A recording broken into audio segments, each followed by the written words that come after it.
বন্ধুরা, স্বাগত আমার ইউটিউব চ্যানেল পজিটিভ গোলে। আজকে আমরা আলোচনা করব ধনী ও সফল হওয়ার মনোভাব, কিভাবে ধনী মানুষের মতো চিন্তা করবেন।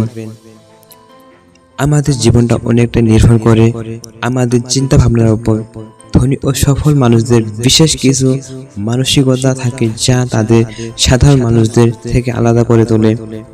আজ আমরা জানব ধনী মানুষের চিন্তাধারা কেমন, গরিব বনাম ধনী মানুষের মানসিকতার পার্থক্য কি, ধনী হওয়ার পথে 5টি মারাত্মক ভুল যা আমাদের এড়িয়ে চলা উচিত, কিভাবে ধনী মানুষের মতো চিন্তা করবেন।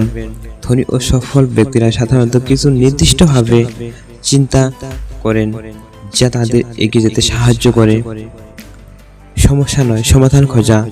গরিব মানসিকতার মানুষরা সমস্যার কথা ভাবে আর ধনী মানসিকতার মানুষরা সমাধানের কথা ভাবে। তারা বিশ্বাস করে যেখানে সমস্যা সেখানে সমাধানের সুযোগ আছে, তাই তারা হতাশ না হয়ে নতুন উপায় খোঁজে। বিনিয়োগের মানসিকতা। সাধারণ মানুষ টাকা জমিয়ে রাখার কথা ভাবে আর ধনী মানুষ টাকা কিভাবে কাজে লাগিয়ে আরো টাকা আয় করা যায় তা ভাবে। তারা ব্যবসা, শেয়ার বাজার কিংবা বিভিন্ন প্যাসিভ ইনকাম সোর্স তৈরি করে। শেখার মানসিকতা।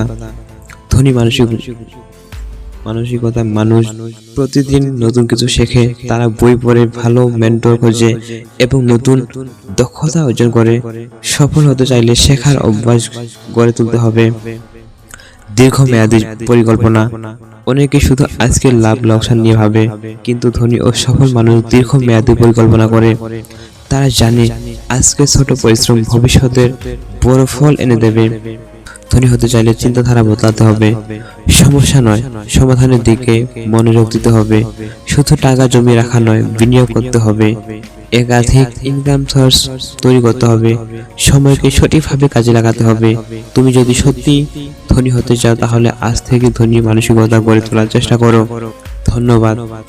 ভিডিওটি ভালো লাগলে বন্ধুরা লাইক, কমেন্ট, শেয়ার, সাবস্ক্রাইব করে দিও।